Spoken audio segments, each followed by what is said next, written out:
The meals of King Henry VIII of England were among the most fantastic dishes ever created. Henry VIII was the gourmet of his time. He was the great foodie. Henry consumed meals of bizarre meats like dolphin and songbird and enjoyed intricate puddings moulded from sugar. Based on astrology as much as taste, Tudor food included elaborate jellies made of deer antler, even alcoholic spirits flavoured with pure gold. Well, it has been conjectured that most people in Tudor times were drunk most of the time. From their great palaces, the Tudor monarchs were served extravagant meals that combined the outrageous with the everyday, helping to shape the way we eat and taste right up to the present day. As we journey back in time to the 16th century, we'll discover the secrets of royal cuisine and reveal a meal fit for a king.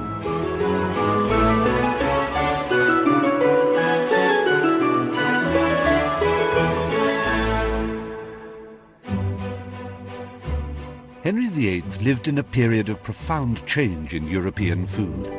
While Portuguese merchants were bringing back exotic spices from the Far East, Spanish conquistadors were sending home strange new vegetables and animals from their New World conquests, and inspired by Renaissance Italy, courts all over Europe were adopting refined table manners and etiquette.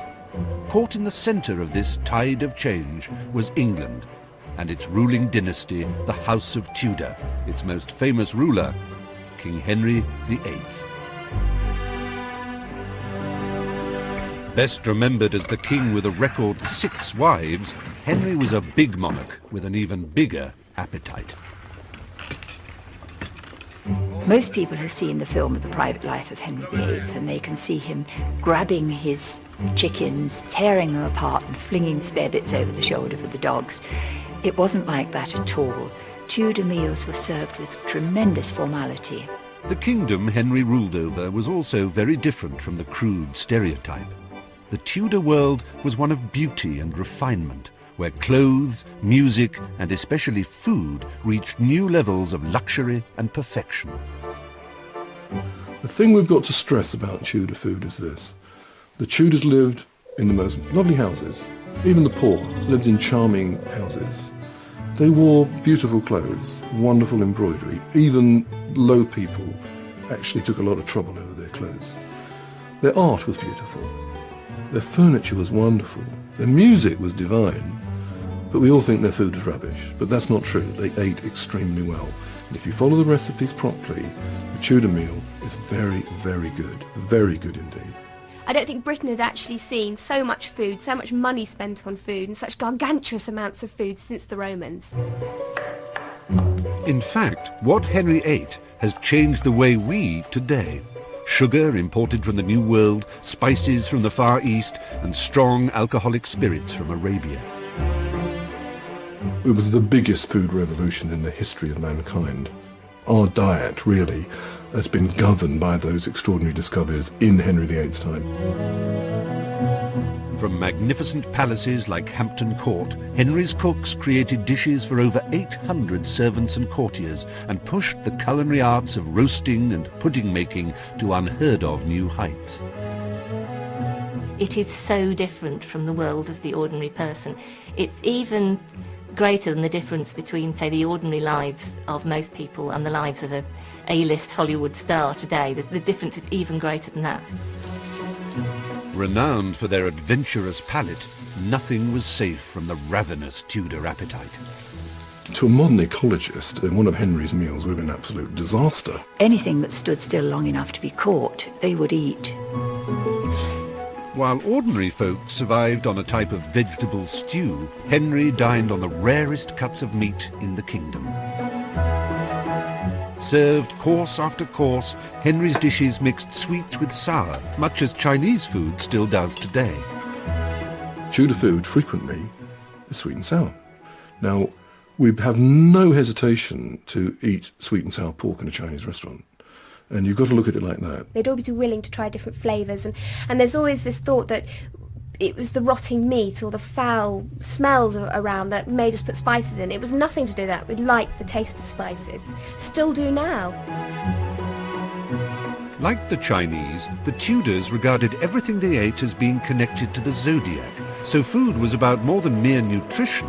It was about astrology and medicine. This obsession with medicinal food manifested even in Tudor pudding. Candies were so highly prized they were kept under lock and key. Liquors were filled with precious gems and metals to prolong Henry's life. And the king would also feast upon fabulous, sometimes enormous, models made of icing sugar. Before the Tudors, I mean, the only sweet substance we had in this country was honey. And villagers had honeybees, they kept bee bowls in which they kept bees. They didn't have sweet substances. It was an incredibly rare taste. It was a special treat, a sweet taste. The Tudors got so fond of it, it became an everyday taste, particularly in court circles, particularly with Henry, and particularly with all of his children. They loved sugar. The amounts of sugar that were going into the royal palaces were phenomenal. There were wagon loads of it going in, and it was incredibly expensive. An ancient craft still performed for British royalty today, sculpting sugar has evolved into a fine art. These flowers are made up from what they call flower paste. They can get it as thin as a butterfly's wing. All these foods were prepared, processed and produced in the kitchens of Hampton Court, just one of Henry's 5 palaces. Here, Henry sat at the top of a mammoth food chain that consumed vast quantities of food. A demand for fresh produce that could exhaust local supplies in a matter of weeks. Such overindulgence would eventually turn Henry into the enormous monarch we're all familiar with. Yet, when Henry had come to the throne at the age of only 17, he was a very different man. He was 6'2", which is reasonably tall even today, but was certainly very tall in the 16th century. He had red gold hair. He had a very powerful build. And he was also incredibly proud of his legs. You have to bear in mind that in the 16th century, it was the gentlemen who showed off their legs rather than the ladies. So a good pair of legs, particularly a well-developed calf, was the kind of thing that could definitely turn heads in the 16th century. Henry's turbulent reign would be characterized by great religious conflict, but it laid the seeds of future glory. By the time of his daughter, Elizabeth I, England was not just a cultural centre that boasted Shakespeare's Globe Theatre. It was a country on its way to becoming a maritime empire that would help change the eating habits of the world. During Henry's reign, a typical day at Hampton Court Palace began at 5 a.m. The first task of the day was baking.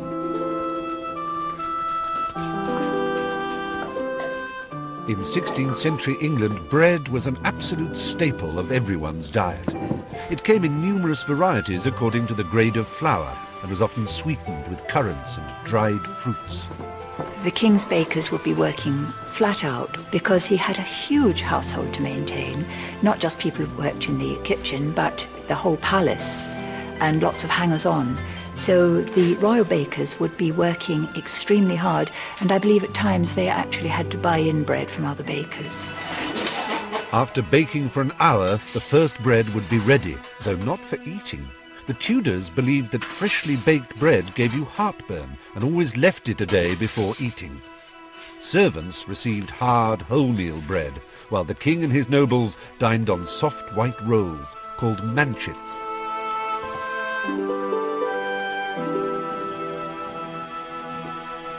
A bread roll would be served to Henry for his breakfast, along with cold meats and a goblet of ale. This unusual medieval custom of drinking alcohol first thing in the morning was born of necessity. Most water simply wasn't safe enough to drink. Unlike many English aristocrats, who regarded early mornings as the preserve of those unfortunate enough to have to work for a living, Henry often rose early. Not to work, but to play sport or go hunting, his life's greatest passions.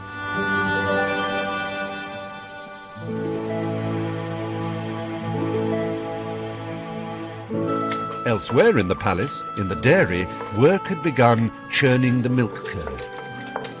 Dairy products formed an important part of the Tudor diet, especially for those who could afford it.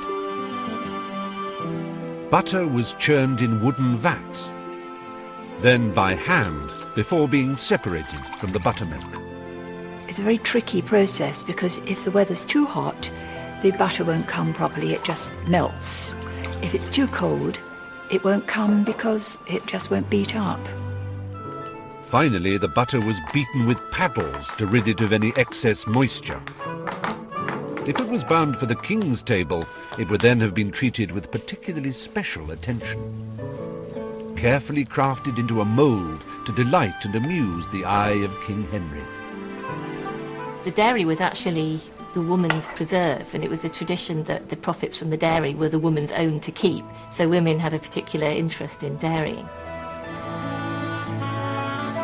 Although women dominated the dairy, the kitchens were the domain of men, and setting out the ingredients for the royal meal began early in the day.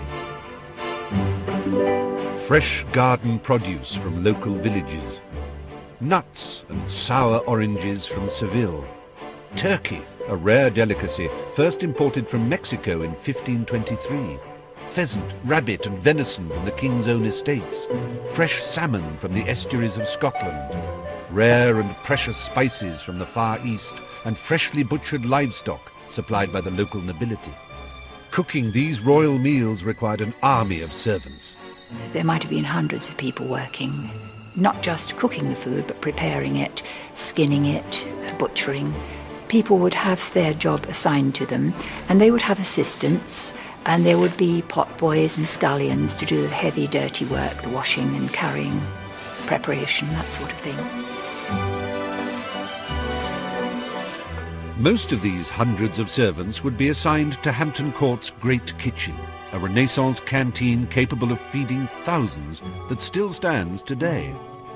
More important nobles had their food produced elsewhere, in Henry's case, in his own private kitchen. The king wanted to have his meals when he was ready for them, and not when the kitchen could prepare the food. So obviously a smaller kitchen could have food ready at any time of the day or night. And it was also a security measure because they were always absolutely terrified of poison at this time. And when you took up a job in the king's privy kitchen, you actually took an oath of loyalty to the king in person. Although always on call, Henry's personal cooks usually aimed to have his main meal ready by late morning, because in the 16th century, that was when the main meal of the day took place. Evening meals would not become fashionable for another 200 years.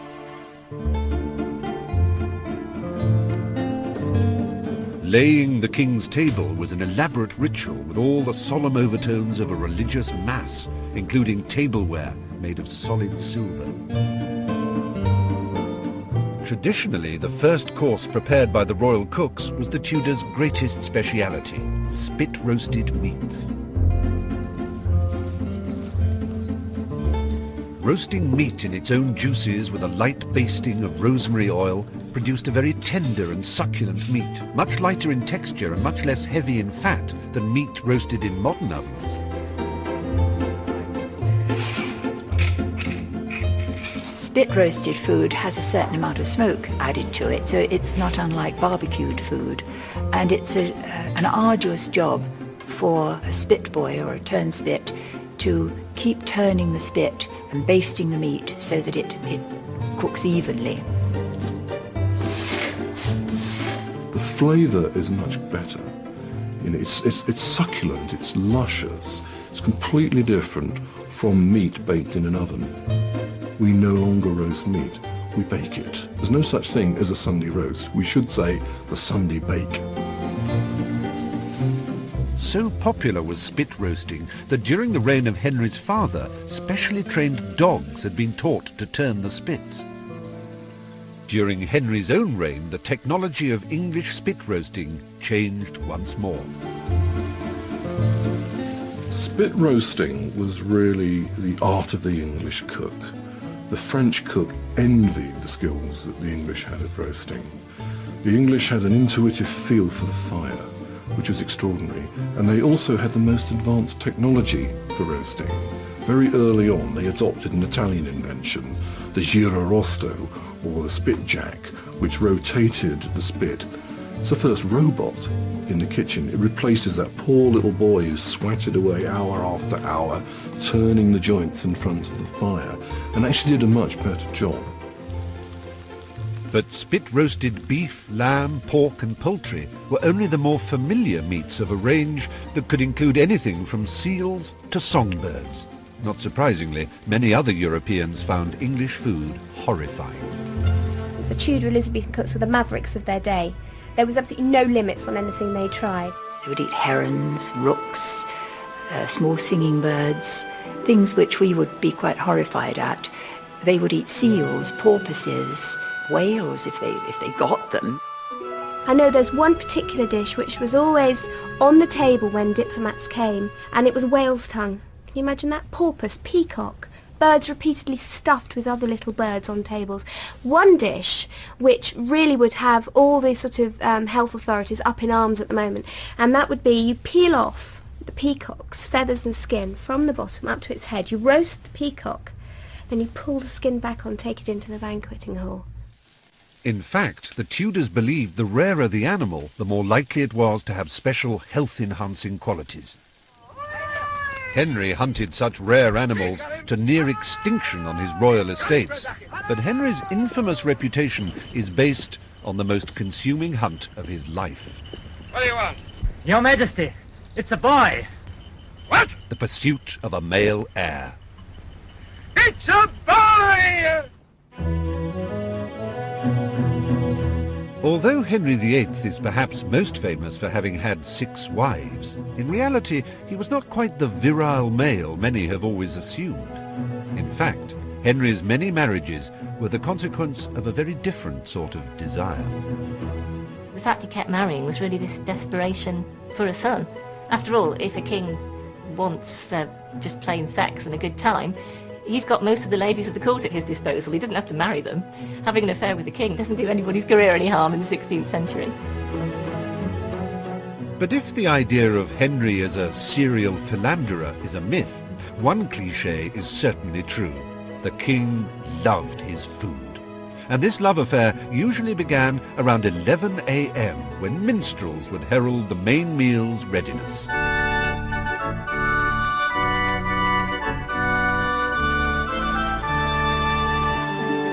The king usually ate alone, separate even from his wife, but he was never on his own, and at all times he was surrounded by his favourite courtiers and servants. Served in his private chambers, dining for Henry was very much like a religious mass. The first part of the ceremony was to offer the king bread and wine. Henry usually drank a sweet red wine, and his bread was always a white manchet roll. He would be cut the top half, giving us the origin of the expression upper crust, meaning high class. Presented with each dish in turn, Henry would select from a first course of up to a dozen dishes, all of which had been presented to him. Roasted chicken served up on a platter of fennel and herbs. A large saddle of spit-roasted lamb. Fresh salads served with highly prized Seville oranges from Spain, or adorned with rose petals and marigolds. Edible flowers that were a Tudor favourite. Roast turkey, an exotic delicacy imported into Europe from the Spanish colonies in America. A sweetmeat pie surrounded in figs, and a selection of vegetables including carrots and artichokes. A first course dominated by spit-roasted meats that were the Tudor speciality. These would be served by Henry's own master carver, whose skills were highly prized by 16th century royalty. Every joint, every bird, every fish was carved in a particular way, and there were names to describe these different ways. So even when you sliced up an egg, you tired an egg. When you carved a pike, you splatted a pike. And when you carved a swan, you lifted a swan. Today, the art of the master carver still survives in Simpsons, a traditional carvery in the heart of London. The carvers that we have in Simpsons learn from one of the more senior carvers. Again, it's very much to do with practice, it's confidence. At the end of the day, the carver is also putting on a show. Cutting techniques vary from joint to joint. When cutting a saddle of lamb, a small knife with a pointed end is used to make a deep incision along the backbone. A cut is then made along the rib cage, allowing thin slices like rashers of bacon to be removed from the joint. The art of carving was a great honour, especially in the monarch's court. And for a carver, it should be an extension of the arm. You shouldn't actually feel the knife at all. When carving turkey, the carver must first remove the leg or drumstick so that the breast is exposed. An undercut is then made just above the thigh so that the whole area, or face, is clear to carve. So what you're trying to do with carving technique is follow the actual structure of the animal to help you carve more professionally, produce a better quality finish on the plate. Carving a rib of beef requires first removing the layer of fat it has been cooked in so that the meat beneath is exposed. Then clear, vertical cuts can be made straight down to the rib cage, producing thin slices of tender meat. Thinness is important. I mean, medieval times, obviously, the quality of dentistry and the quality of teeth was pretty poor. If it was cut too thickly, it would most probably result in the lord of the manor or the monarch's teeth disintegrating and the carver being a very unpopular individual. In more modern day, we've found that if you actually cut it thinly, you actually enjoy the flavour much more quickly than if it's a large, thick piece. But carving unusual joints of meat has now become a rarity. We have had a bit of fun with someone where we challenged them to carve a quail and presented it on one of our trolleys to lift the dome, and there was this little bird here. Dishes such as swan you just don't get hold of, or peacock. It's just a dish you don't see in England anymore. Henry VIII's master carvers were confronted with some bizarre carving challenges. Not least because the Tudor obsession with meat encompassed every part of the animal. Curiously, cuts of meat like pig's trotters and sheep's trotters and offal, intestines and even testicles were things which Tudors really enjoyed eating. In fact, the Tudors were so fixated with meat, the word vegetable didn't yet exist. Instead, vegetables were separated into worts, beans, potherbs and salads. Most of these would still be familiar to us today, with one notable exception, the potato. A vegetable that would not reach England from America until the time of Henry's daughter Elizabeth I, potatoes did not become a popular food until the 18th century. The vegetables actually eaten by Henry depended largely on what could be grown locally, and most crucially of all, the season. The seasons in the 16th century were all important. You couldn't eat food out of season. Now we can fly asparagus in from South America, you know, in the middle of winter, when in the past you would only have it for about 2 weeks in the spring. And the flavour of an apricot in the late summer was something that maybe just lasted for 10 days. We are so lucky nowadays with convenience foods, 15 seconds in the microwave, whereas in the past, cooking involved it right from the ground, right from the root. You'd have to grow the vegetables, you'd have to look after them, you'd have to cut them, take them into the kitchen, wash them, prepare them. And there was an awful amount of energy, a lot of people involved in it, a lot of money involved. But far more important and expensive than vegetables were Henry's seasonings and spices. Henry VIII, he spent £4,000 in 1 month alone on spices, entertaining the King of France. A sum equivalent to millions of pounds today, it was a cost only matched by sugar, a substance which would revolutionise all areas of Tudor cooking, eating and drinking.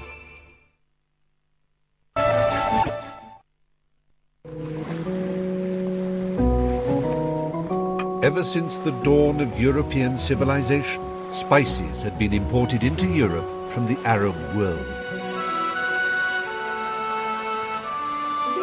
Strong seasonings were a favourite of the English nobility, who also had a particular fondness for sweetening foods, adding sugar beet even to such unlikely foods as roasted meat. It's now become more fashionable to have things without sugar, so dry wine is much more fashionable than sweet wine, whereas in Tudor times the sweet wines were more expensive and therefore more prestigious. To help with his digestion, Henry would have had a goblet of sweet wines. During the 16th century, vast quantities of alcohol were consumed because of the unsafe water. At Hampton Court, even the lowliest servants had an allowance of 6 pints of beer a day. Well, it has been conjectured that most people in Tudor times were drunk most of the time. The big problem was that the water just wasn't safe to drink. So the safest thing to drink was beer or ale, and that's what most people drank all the time. Ignorant of the secrets of bottling, Tudor wine had to be drunk fresh, and Henry had a particular taste for medicated wines. Henry was a terrible hypochondriac, and even though he was so fit and healthy for most of his life and was the kind of man who adored physical exercise, he was actually always worried that he was going to come down with something. A recipe for one of Henry's medicated wines has been discovered by food historian Ivan Day. It's called Hippocras, and it's a spicy digestive medicine, really, that was intended to help the king get through the night. In it would go rare spices from the Far East, grains of paradise, which gave the drink a chili-like flavour, long pepper and tailed pepper for the digestion, cinnamon for sweetness, cardamom to prevent flatulence, galangal, now used in Thai food, and rosemary to help the heart. The final ingredient was a good French Bordeaux. All we need now is to wait 24 hours for our spices to steep. After maturing, the mixture was then put through a strainer called a sleeve of Hippocrates, from which it gets its name. And all that remains to be done now is to pour some Hippocras, and of course to drink some. Very sweet, very spicy, a little bit medicinal, but that's what it was for. It was to allay Henry VIII's indigestion. It is in fact the ancestor of our modern mulled wines. Having drunk Hippocras to guard against flatulence and heartburn, Henry's first course would now come to an end. Leftovers were distributed amongst his courtiers and the poor, the most prized waste in the kingdom. At this point, Henry often paused in his meal. An accomplished musician, Henry is thought to have composed several traditional tunes from the period. Henry did play the lute, and in fact he seems to have either done some composing himself or to have done settings for common tunes of the time. So he was a man who certainly appreciated music and was a very fine dancer as well. And when the king stopped, so did his servants. And if they were lucky, they might themselves have enough time to eat. Invariably, they ate pottage, a thick broth made of whatever was available, butter beans, dried peas, and yesterday's leftovers. The poor had a very monotonous diet. It was largely pottage, which is a sort of thick vegetable stew, with bits of meat, a bone for flavouring perhaps, a bit of bacon if they could get it. Fresh meat was only for the very rich. Everyone else boiled joints of salted meat that had been preserved over the long winter months. Salting was very important in that the main source of meat for ordinary people was their pig, and that would be killed November time, and that way of course you didn't have to feed it over the winter, and you would salt it down, use it for the rest of the year. Servants of Henry VIII would be lucky enough to eat salted meat every day, sharing one small joint of salted pork or beef between every 4 staff. It would have been served with pottage on a trencher, a plate literally made of bread. Eating implements were the spoon and the knife, the same whether you were a king or a peasant. The fork had still not caught on. In 16th century post-Reformation England, the enemy was Italy, and the fork was an Italian invention, and the English looked down upon it. Table manners were important even to the lower orders. Only the left hand could touch communal dishes. The right was used for cutlery or to feed the mouth. Cleanliness, especially for Henry's cooks, was crucial. They are actually quite clean. You know, we always think the Tudor kitchens would have been foul, but there were drains made, and, you know, they used to perfume everything so there wasn't foul stenches. So they were very clean people. Meal times for the kitchen staff were short-lived. They had to be ready to serve Henry's next course as soon as the king wanted it. A second course, which included the fast food of the 16th century, the pie. Partly because making pies was a way of preserving food. If you wanted to take food for a journey, the best way to preserve it was in a pie, because it would have lots of meat jelly and lots of fat that would surround the meat. The pastry would surround all that, keep the air out, and you could probably keep them for 2 or 3 weeks. The pastry was really just a way of preserving the contents, so you didn't necessarily eat the pastry. You could just eat the inside out of the pie. One favourite pie dating from Henry's time is still cooked in parts of England today. Stargazy pie. It's made from sardine-like fish called pilchards that most of us would find very odd today. Stargazy pie is a dish which comes from the West Country in truth, but it would be made in a great deal of places. Recipes travelled quite quickly. Ladies of a great house would go to another great house, find something interesting in being cooked and ask for the recipe, bring it home and teach their own cooks to make it. Whether Henry enjoyed Stargazy pie, no one knows. He certainly ate stranger foods. Slits are made in the pastry top, and the pilchard's heads poke through, and then the whole thing is baked so that you've got these pathetic little faces looking at you as you eat them. Another of the ingredients for Henry's pies he frequently hunted himself, close to Hampton Court Palace in Richmond Park. A herd of these royal deer still roam here today. Venison was a popular ingredient with Tudor pie makers. Simmered slowly with prunes and red wine, sautéed venison came fresh from the king's estates. Pies also allowed the Tudors to indulge in another of their favourite culinary pastimes, elaborate dishes of disguised foods called deceptions. Making something appear to be something else was a much admired skill in Tudor cooking.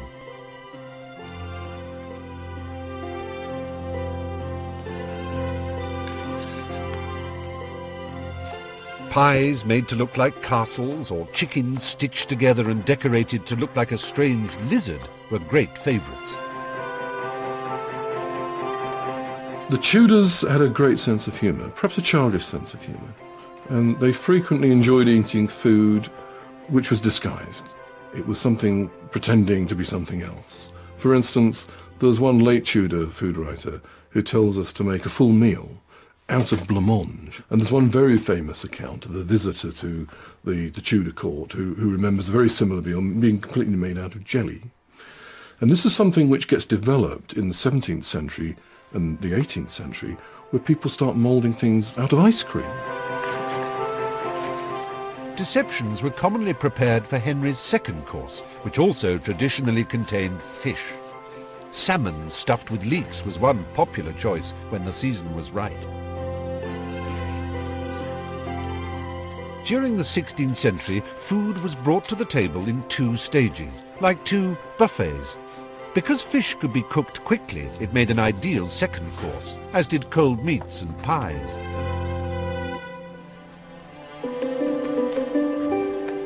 Henry's second course would be served with all the pomp and ceremony of his first. But how much of these vast meals did Henry really eat? Although they had these gargantuan meals, it didn't necessarily mean that everybody ate everything. Your meal was shown to you at the beginning. You saw the dishes paraded in front of you, and you decided what you liked the look of and what you were going to eat. Enormous amounts of food were at least put on the table in front of the king. I mean, amounts of food that he could not possibly eat in one sitting, although he was a good trenchman and enjoyed his food. But as well as salmon and more joints of meat, Henry also ate quiche. Tarte de brie, a quiche made of slices of brie imported from France. an unlikely dish for the meat-loving Henry VIII. It's good.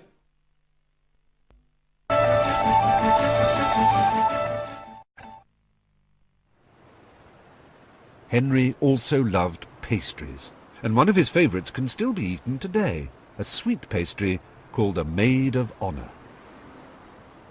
A Maid of Honour is a puff pastry tart with a sweet curd filling. It's a Tudor recipe that was associated with Richmond Palace and, of course, Henry VIII. According to local legend, the handmaidens of Henry's second wife, Anne Boleyn, first introduced Henry to the little tarts. The legend was that Henry came across a group of maids of honour, which are ladies in waiting, if you like. They were eating this particular tart. He asked what it was called. They shrugged their shoulders. So he said, this should be called a Maid of Honour. And the unfortunate cook who'd put it together was from then on imprisoned within the palace grounds and had to produce this solely for Henry's table. Passed down for centuries, the recipe has been in the possession of John Newen's family for well over 100 years, and he's not about to give away the secret now. It is still a sort of family secret, so we don't tell you sort of all the ingredients. It's a little bit like a custard tart, maybe with coconut in. It's very sweet and very rich, but it's very, very nice. We can't eat too many, though. It's definitely not a healthy food, I'm afraid. Extremely sweet foods were a great favourite of the Tudors, and 2 hours after he first sat down to eat, Henry now moved on to his pudding course. The Tudors were famous all over Europe for their outlandish puddings, and many of the sweet dishes they invented have survived right down to the present day. Exotic fruits imported from the continent. Sugar sweets called comfits. Jelly made from deer's horn and cow's trotters. A milk dessert mixed with cornstarch called blancmange that was coated in gold leaf. And a custard tart topped with pomegranate seeds. Presentation was everything, and they went to enormous lengths to make even things that would seem mundane to us very special.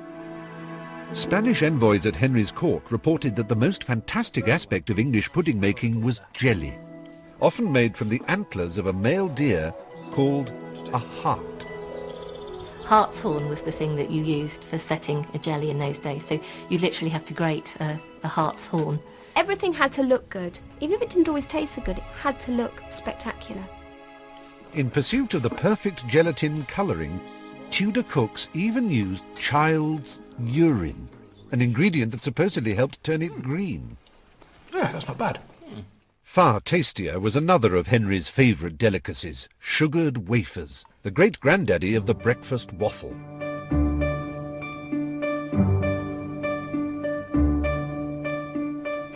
Henry VIII wouldn't have been able to experience waffles because they were only known on the continent in the 16th century. But what was very popular in England at court was the wafer which you had after the meal. To make wafers, you need some wafering irons. They're very heavy and they get very, very hot over the fire, so this was quite a dangerous procedure. First of all, you open the irons and you anoint both the plates with a little bit of butter, and then, making sure the irons are absolutely square to the ground, you put the exact amount of batter, you really have to have some experience to get this right, into the centre.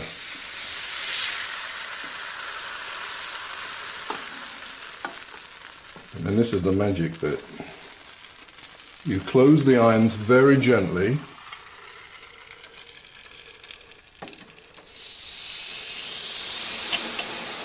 and you get this wonderful whining noise with the smell of rose water and spices exuding out of the irons. Trim off the excess. There was a special office in the kitchen complex in the royal kitchens called a wafery, where the waferer, who was an officer who did nothing but make them, would make wafers.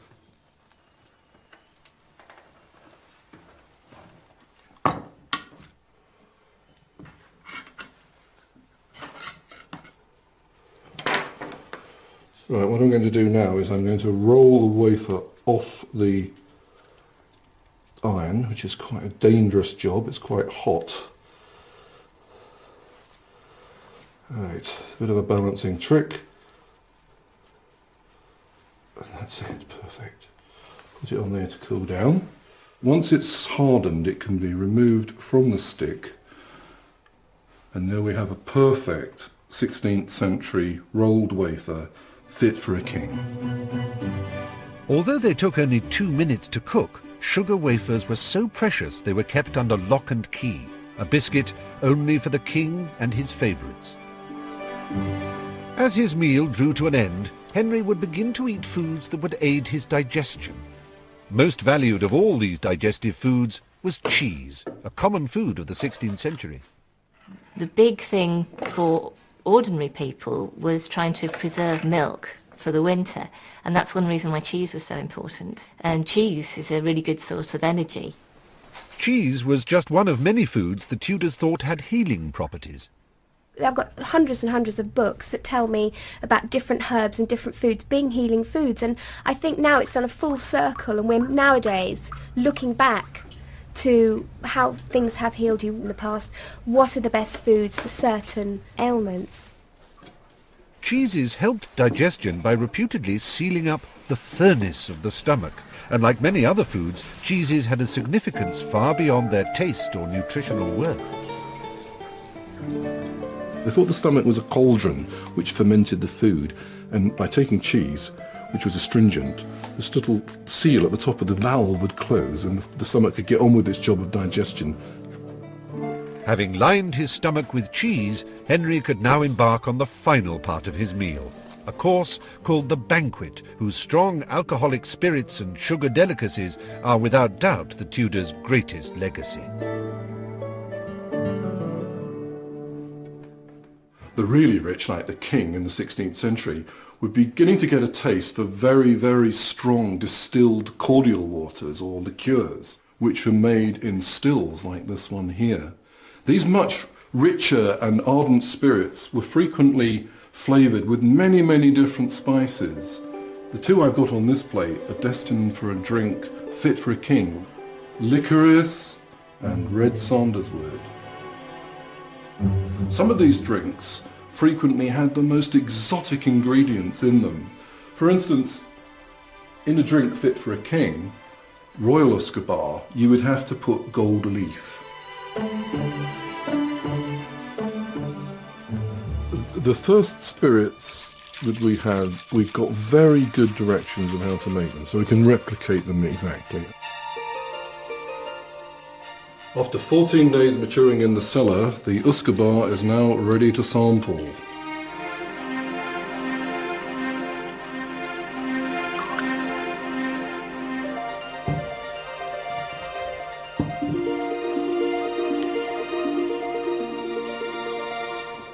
It really is delicious, very rich, very spicy. I can't say I can taste the gold. This was the very drink that Henry would have finished his meal with, usually with a wafer. This is really the equivalent of our liqueur and our chocolate mint at the end of our modern dinner party. Delicious. Gold was thought to aid longevity, and the supposedly medicinal drinks to which it was added soon became an essential part of any banquet.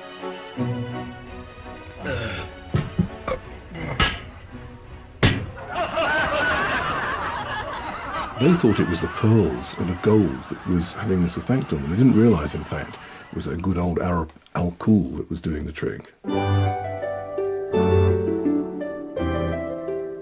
Having finished his liqueurs and sugar sweets, Henry's main meal was finally over, having lasted perhaps 3 hours. 400 years later, thanks to Henry, we not only have a taste for liqueurs and sugar, but roasted and barbecued meats, spices, even the humble pie is as popular today as it ever was. With its heavy reliance on meat and sugar and lack of vegetables, Henry's diet would not be regarded as very healthy today, and almost certainly contributed to the illness and infirmity that marked his declining years. Oh, Henry, Henry, Henry, you know you can't digest it. Henry's diet would have included too much meat by modern standards. And although they did eat some things in the way of fruit and vegetables, it wouldn't be your 5 portions a day that we're recommended to eat these days. Ironically, Henry may have lived longer if he'd eaten his servants' food. Very little meat went into the diet of poor people. So in many ways it was possibly a healthier diet than those of the rich, who didn't have very much in the way of vegetables at all. Born in 1491, Henry died in 1547. He was 57 years old. All his efforts to sire a male heir came to nothing. His eventual successor was Elizabeth I. During her reign, yet more foods arrived from the Americas, like chocolate and tomatoes. So far from being medieval throwbacks with a terrible sense of hygiene and bad teeth, the Tudors cooked and ate with great elegance, establishing the beginning of modern table manners, introducing new foods, and inventing marvellously innovative approaches to cooking. A legacy that is still part of the international world of cuisine today.